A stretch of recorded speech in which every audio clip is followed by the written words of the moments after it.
Elderly voters with dementia removed from homes and taken to vote.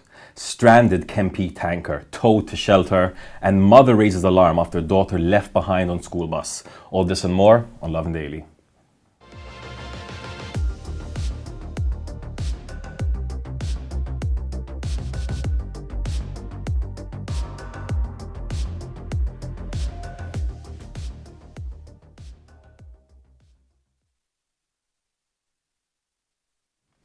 Good evening, Malta and Gozo. Johnathan, Cilia here, joined by Darmanin, Demajo. I hope you had a great weekend and you are ready and prepped for the final week of the 2022 general election campaign. And definitely stay tuned to the end of today's episode. We've got special guest in the building, Grech Mintoff from Partit, ABBA. But before that, let's jump into the top story. A bit of a shocking story that has affected a lot of families across the island. So scores of people have reached out to Lovin Malta to raise the alarm and raise concerns over the fact that members of their family, elderly members as well as people who have dementia, were removed from a care home without their consent and taken to vote. This is quite a shocking allegation, especially considering that families, oftentimes have to sign off multiple documents to even get something approved when it comes to relatives in such kind of care. The idea that all of a sudden they be taken off any pipes or anything that they're connected to, removed from the home, taken to vote in to Ali or wherever, and then taken back is very, very shocking. And among these people is actually TV host Pepe Partit, well-known TV host, former host of Sharabank. He said that his mother, who has dementia, was one of these people taken out of a government care home and taken to vote. Parents have said, people have said of these relatives that some of them are so not in control of their mental faculties that they can't even tell the difference between Kinney and tea. Other people can't even sign a document themselves. They have to bring their family in to sign a document. Somehow they were also removed from homes and taken to vote. This is very, very concerning, especially considering that these people are vulnerable. They are in a vulnerable state and they could be pressured to vote for a particular party. And other than the vote itself and the pressuring to vote for a political party, also these people are in a care home because they are unable to care for themselves. So when they've been taken out of the premises that is deemed safe for them, who is responsible for their well-being? If something happens to them, who's going to be held accountable? And then that just moves us on to the dirty games and the politics that make people just so sick and tired of it all in this country. After weeks of positive proposals and good energy, we're left with this toxic environment.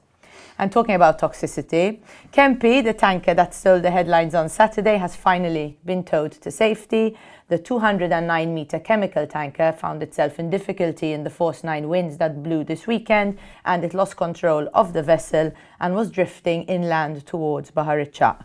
Luckily, the winds have subsided, and the tugboats RR Spinola and Saint Elmo are tugging the tanker to safety. This could have been a major tragedy.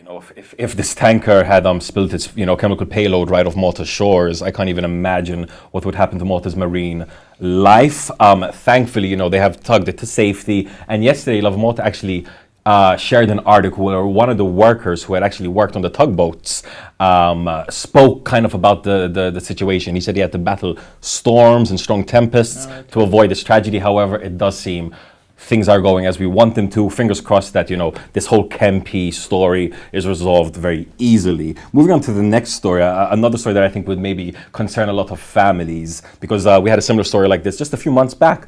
A mother has raised the alarm after her young daughter, was left behind on a school bus. The mother, her name is Kira, and she was waiting her 6-year-old daughter to return home from school. However, 5 minutes passed, 10 minutes passed. Next thing she knew, it was half an hour beyond the point when her daughters typically delivered to her in safety.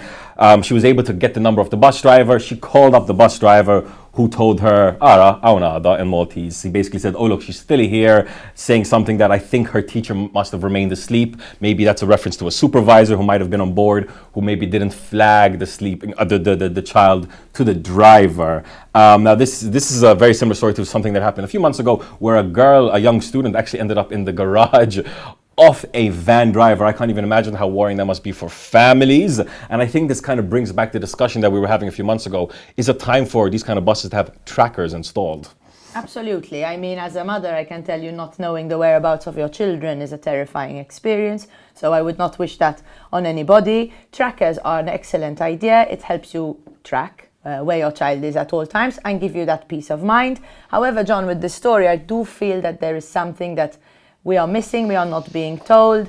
Either the child had fallen asleep and the supervisor and the driver did not see her and thought she was not on the bus and kept going, or they drove past her usual stop and nobody was there waiting for her, so they kept going thinking she was not on the bus. I just feel that there is a missing element to this story because it is obviously an oversight. It was an accident. It has happened before. It used to happen in the 80s. It happened in the 90s. It's happening now, and it will continue to happen. So it's not, as long as it ends well and there's no tragedy, there's not, something too much to worry about. But I do feel there's a part of this story that still needs to come that will resolve a lot of the questions. So moving on to the next story, the Victoria Line, specifically the area around MCAST in Mostar, have been vandalised. Trudy Kerr shared footage on social media showing the walls spray painted in different colours with comment relating to the USSR. These fortifications were built between 1875 and 1899. It's a beautiful 12-kilometre wall dividing the north and south of the island. It is often littered with picnic debris and rubbish, and people often dump stuff along the side of it. However, this deliberate vandalism, I feel, takes it to the next level of disrespect. Absolutely. There was vandalism that said things along the lines of USSR. There were some things that were referring to the video game Among Us. So, it does seem that these are maybe students or young people in the area. Anyone watching this at home, if you ever get it in your mind to vandalize some historic sites at Malta, please do not. It is not the best use of your time. And moving on to the final story, unrelated matter. However, this seems to be a state problem and not a vandal problem.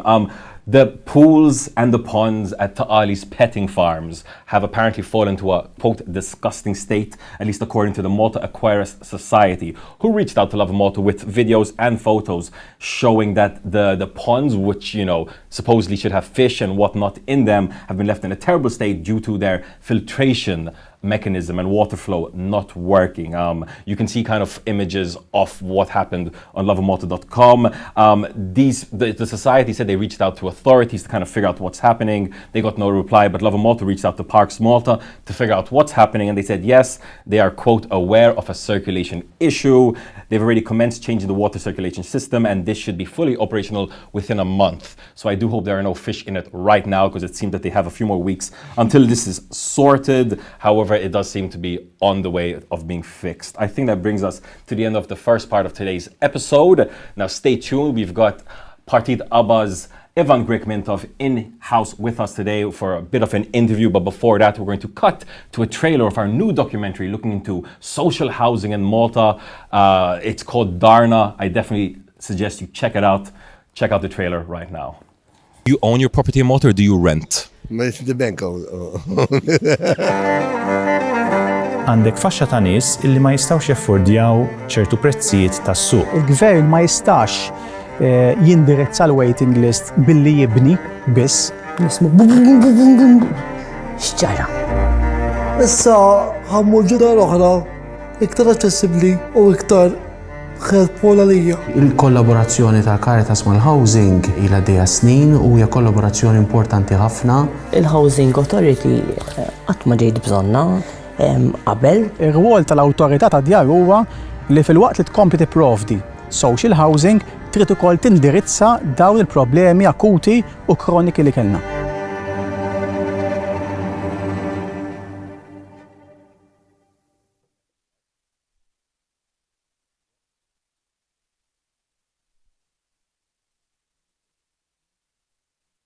And we're back on Lovin Daily. This evening we've got Partit ABBA's Grech Mintoff in the building with us today. Thank you so much for joining us this evening. Thank you very much for the invitation. So before we get into the details and some of the proposals from your party, I think I wanted to speak about something that a lot of viewers and readers might not be aware of, even though it's literally in your name, that you're related to former Prime Minister Dom Mintoff. Yeah, okay. You're his nephew, right? I'm his nephew. Do you have any kind of memories of him from when you were younger? Oh, absolutely, absolutely. All that I've learned in politics has actually been through him. After the rift with Alfred Sant in '96, I left the Labour Party. I was actually a member of the Labour Party. And I was basically with Carmena Musubbonici and Dom Mintoff day in, day out, front Maltine and Omi in those days. So everything I learned was basically what they taught. And I really, really feel that what those two people's experience, you can't learn at university. You would learn in 2 hours what would take you months and years to learn from, you know? So, but do you remember him as, you know, an uncle? Yeah. Like, did you have family barbecues, Yeah, these kind of things? Do you have any kind of these memories? No, I don't think we had barbecues, but I would remember if he would come from abroad. I have a memory of when he came from abroad after signing with the British. We'd go to the airport and meet him, and I have photographs with him coming off the plane, and I'd be right next to him, and, you know, he'd be talking to me and whatever. I also have memories of he would sleep after going swimming in the afternoon. Before going to Parliament at night, he would sleep for an hour or two, and we'd be told, you know, don't wake him up. And of course, the kids, being kids, would jump all over him, and he'd lift us and throw us up in the air and stuff like that. Yeah, I have those kind of memories. That's amazing.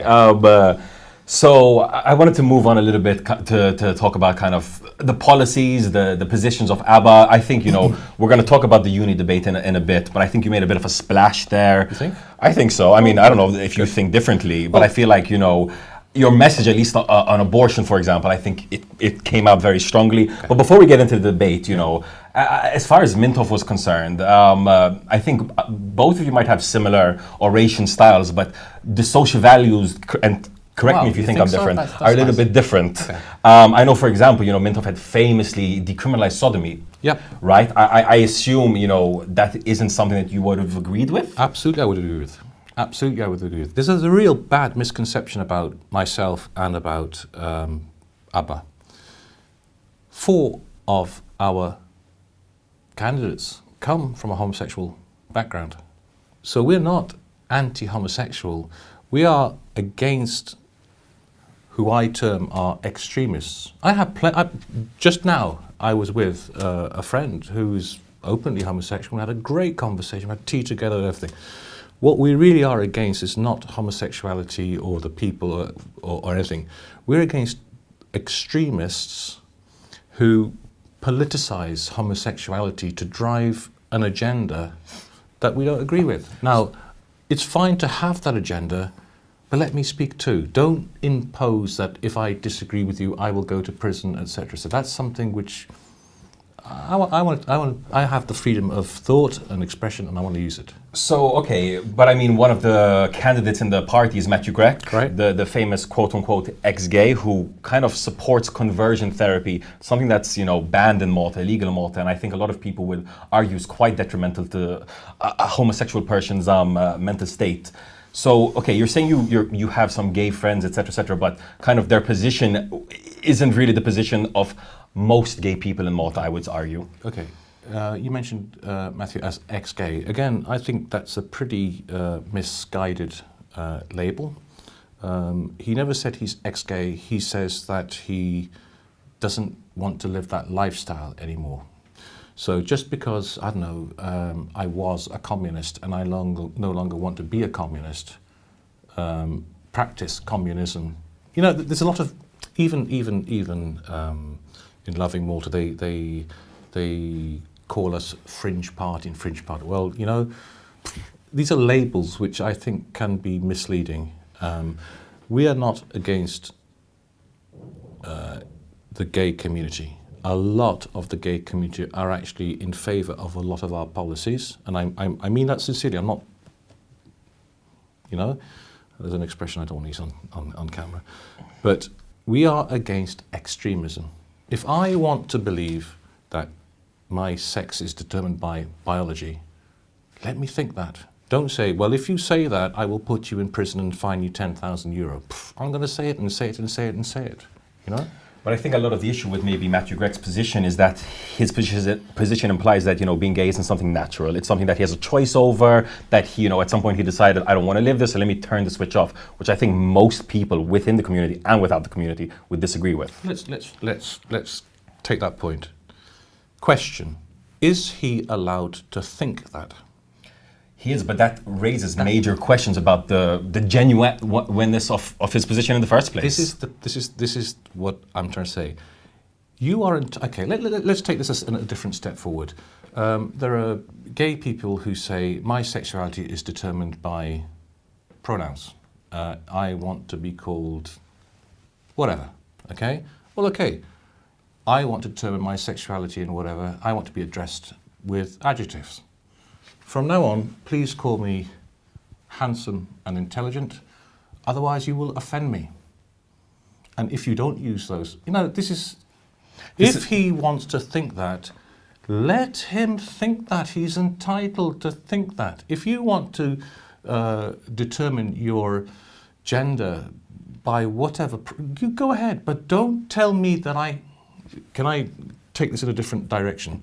This is Lovin Malta, you can do it as Fine. you please. Okay. Let's say that you tell me, listen, I'm not trying to be in any way funny. I'm trying to take the argument in a different angle. Let's say you say to me, I want to be called a tomato. Fine, I will gladly call you a tomato. But don't tell me that you are a tomato, because I don't believe you are. Let me think that you're a man.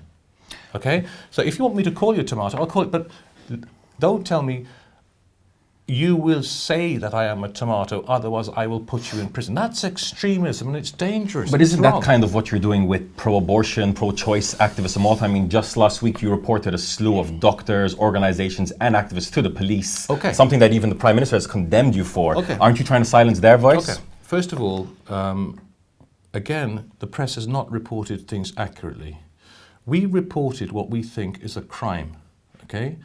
Promoting pro-choice services. Again, we never said what crime. We simply said, So what's the crime? No, I'd rather let the police get on with their job, and when they find out if there is a crime or not, they'll tell you what the crime is, okay? Because I really feel that the Prime Minister, what he's actually doing is trying to influence the police not to do their job. And he's done this many times. He's actually building himself a reputation for actually protecting criminals in this country. Rather than allowing justice to be done, he tries to shut you up and tries to influence the police by saying, whoa, they did wrong. All we did, we actually feel we did his job, to be honest. We feel that if there is a crime happening, or if you suspect a crime happening, you report to the police and let the police do their job. That's what we did. So it's not about them expressing their opinion on abortion. No, nothing to do with that at all. We believe there's another crime going on. At least there should be an investigation. But you won't say what the crime is? No, because I don't want to influence. Let's say I'm accusing you of stealing CDs. Well, you're going to go off home now and hide those CDs. So I'm not going to say I'm going to say, we think you did a crime. Let the police investigate if there is a crime. What's wrong with that? Fair enough. So on the topic of, following the law and stuff, you had famously lost a case against MGRM, Yeah. Malta Gay Rights Movement. Yeah. You were ordered by the court to pay over just under 4,000 in liable damages. That's you right. also appealed this and lost the appeal. Now they've actually reached out to the Electoral Commission to raise the fact that you haven't paid them yet, even though that's court ordered. So you're talking about law and following the letter of the law, yet you're ignoring a court Nope. order. Nope. What do you have to say about this? Okay, let me tell you exactly what the situation is. First of all, we don't believe that justice, we believe that the judge, we've gone through the sentences with lawyers, and other lawyers have said there's at least 7 or 8 mistakes in the ruling of the judge, which then was forwarded to the appeal. So the next step is now to go to Constitutional Court and find out. So you disagree with the court? No, absolutely. Oh, absolutely. And we've pointed that out. And it's legal to go to the next step and the next step and the next step. And we're willing to go all the way to the European Court because I pointed out that MGRM's proposed Gender Identity Act was backed by International Planned Parenthood Federation, abortionists, it's on there. We showed all the proof. They actually stated themselves that it was, yet we were fined for, libel. The agreement with Malta Gay Rights Movement, and it's on WhatsApp, so if I'm challenged I will show it, is that I refuse to pay the fine. I'm entitled to refuse to pay the fine, and then they can, legally, I don't have to pay the fine, because then another court proceeding can happen afterwards. So let that happen. So I am within my rights not to pay the fine, but a third party stepped in and said, you know what, to cut this between you and MGRM, we are willing to pay the fine, as long as MGRM says the fine is paid and it stops there. So they don't then ask for more money and more money.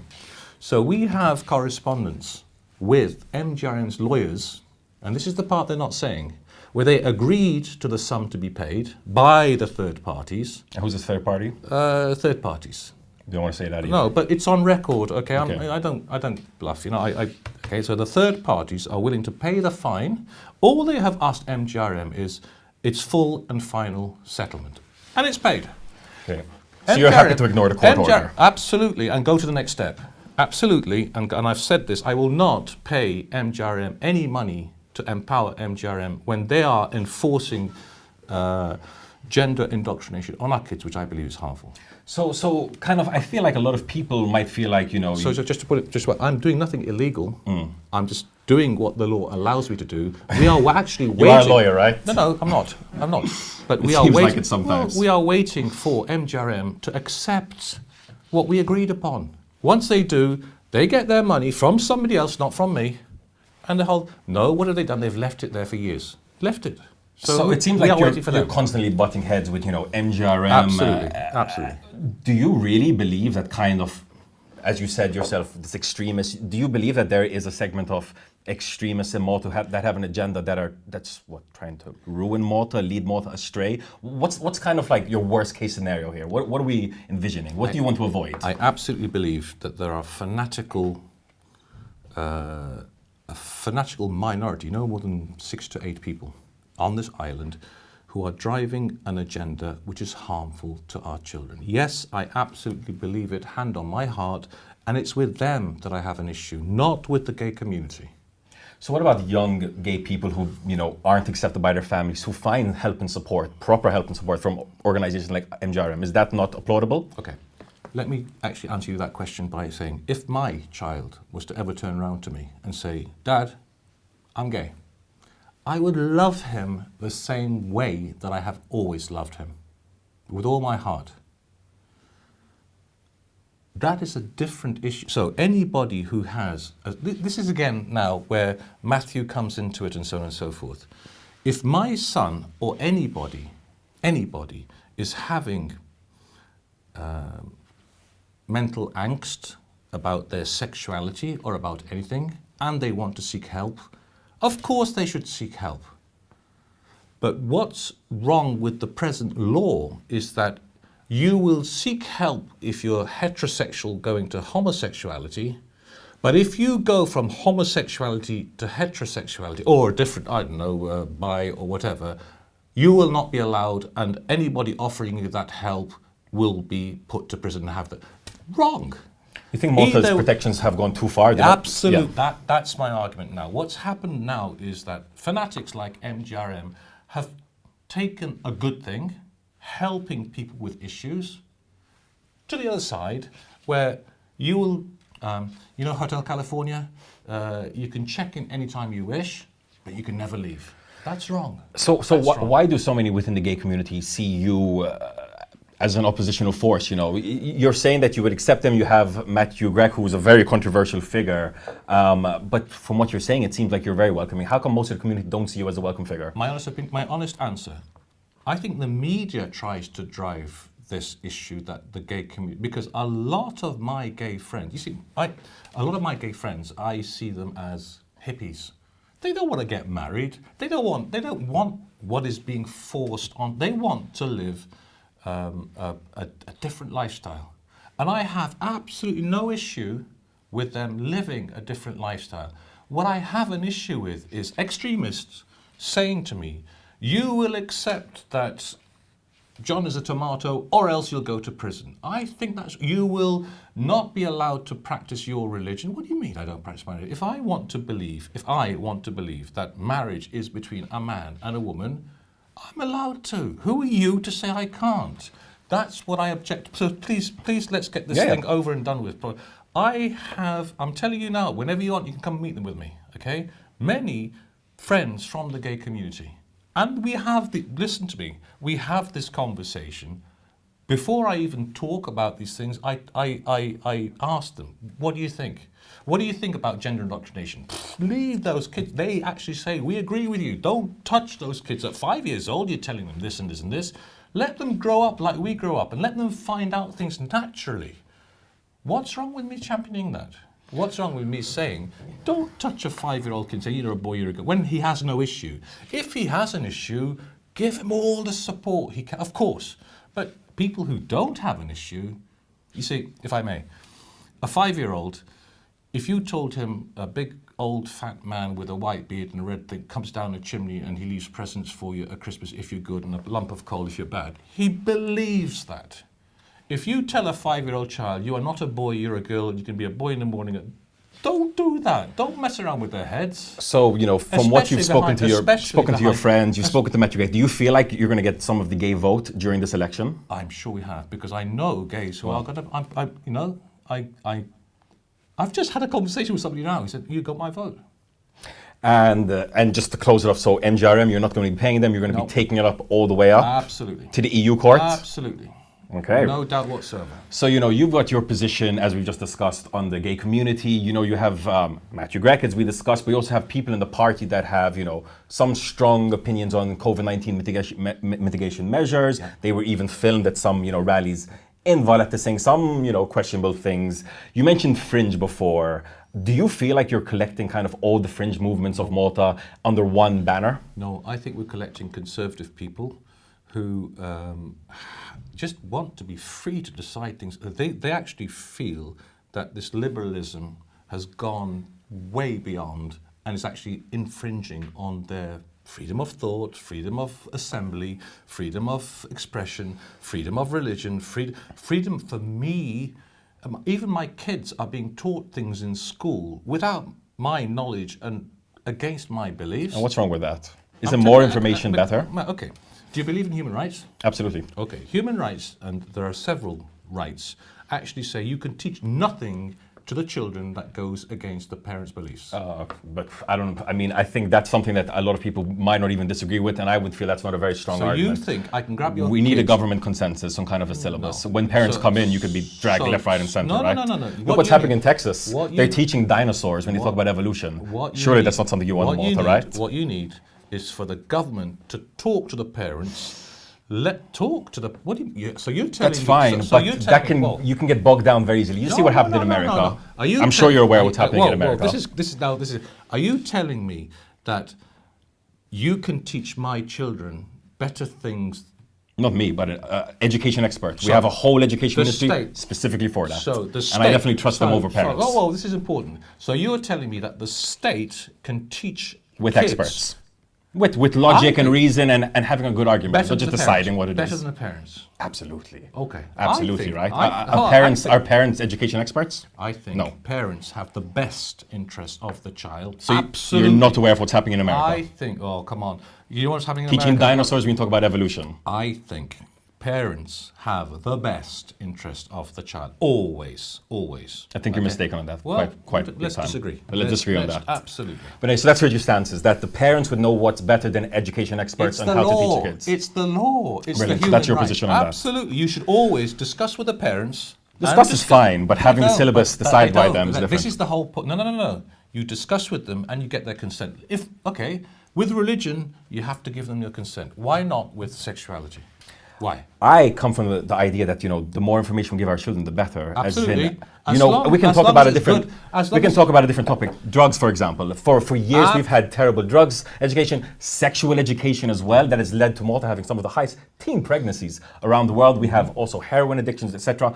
I would argue that we need stronger syllabuses that give the full gamut of information, as opposed to select information that some parents are happy with, afraid that they might be offending the morals of the children. I would argue that proper laws. You don't stop drugs and drug addiction and the repercussions of drugs. We've had a case in point recently where a woman was murdered because of drugs. You don't stop that happening by legalizing drugs. You do by education. Education is the major part. Okay, so let's and that's what we're talking about. So education. let's find an education where the parents can also be involved, because nobody, I'm telling you now, nobody knows their children.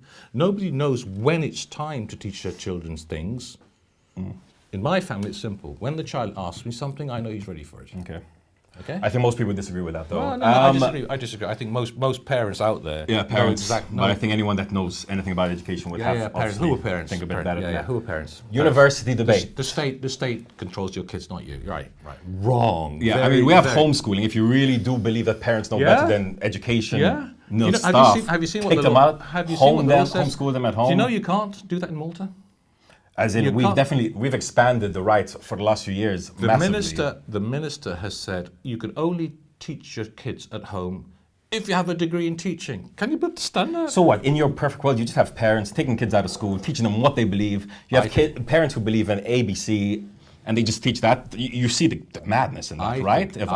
I think the parents have a right to know what you're teaching my kids. But not the syllabus. No. Okay, you know anyway, better. Okay. But listen, we're going to disagree on this as well, I think. Let's take your kids away. The state knows. This is seriously dangerous stuff. Seriously dangerous. This is communism. Yep. So I have to ask you, do you actually listen to the band ABBA?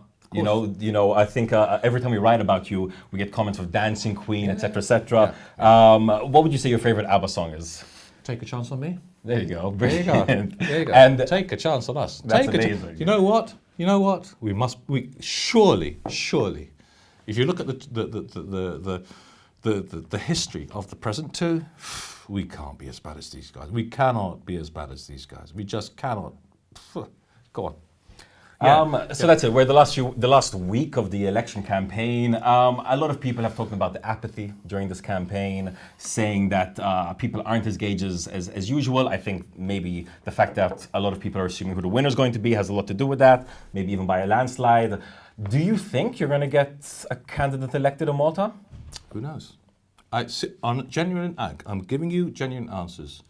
25% of people haven't stated which way they're going to vote.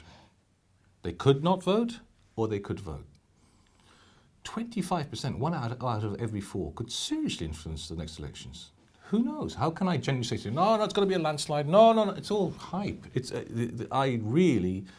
Do you know why? Do you know what? Even those who are saying, it's going to be a landslide, they're running after people for votes right now. Why would they do that if they're so convinced they're going to win it? Taking people with dementia out of care homes. Crazy, there you go. Crazy stuff. If ABBA does get even one candidate elected, kind of what can we expect from the candidate in Parliament? First thing, private members' bill to make sure that the Constitution, Article 33.1, is amended so that life from conception is protected. So that's no abortion? Absolutely no abortion.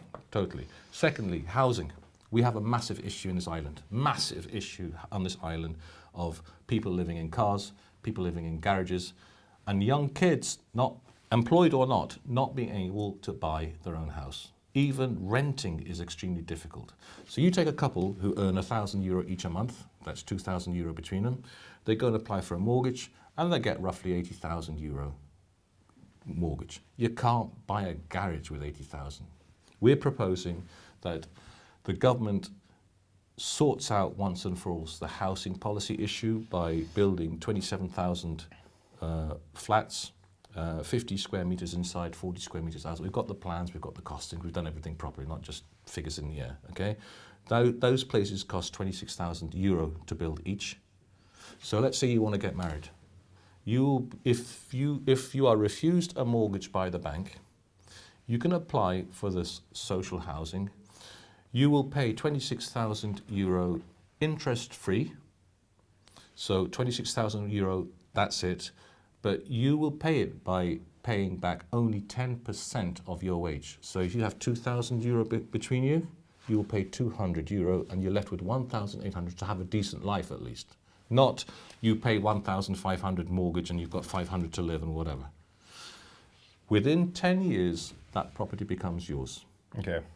Okay, so That will solve the people who are living in garages. And is it possible? Of course it's possible. Just somebody has to get on with it. So everyone that's watching, where can they find you? Are you on Facebook, website? Where are the platforms where people can find you if they want to find out more? ABBA.mt, www.abba.mt, or on Facebook, Partit ABBA. And all our stuff is there, all our policies, all our whatever are there. We basically believe that dignity needs to come back to the country. We start by solving out the housing issue, decent money in your pocket, dignity, and so on. And finally, a lot of our readers and viewers are pro-choice. A lot of them are members of the LGBT community. Do you have a particular message to those people? Yeah, tolerance. We need tolerance from you guys. You're not listening to what we're saying. You are twisting what we're saying. Media is twisting what we're saying. We're not anti-gay. We believe abortion is murder. Absolutely. We are entitled to think so. You're entitled to think it's not. But hey, you know what? 98.6% of Malta in the last survey says it is abortion. They don't want it. And yet it's being imposed in Malta by the two parties. We object. We want to take the other line. We're entitled to. If you want abortion, vote for the other parties. If you don't want abortion, vote for us. It's simple. That's democracy. Guys, that has been ABBA's Grech Mintoff here. Let us know in the comments below, do you agree, do you disagree, do you agree partly with some of his stances? Once again, thank you so much for joining us this evening. Thank you. Let us know in the comments below what you made of this interview, and as always, from myself and the team, have an evening full of lovin'.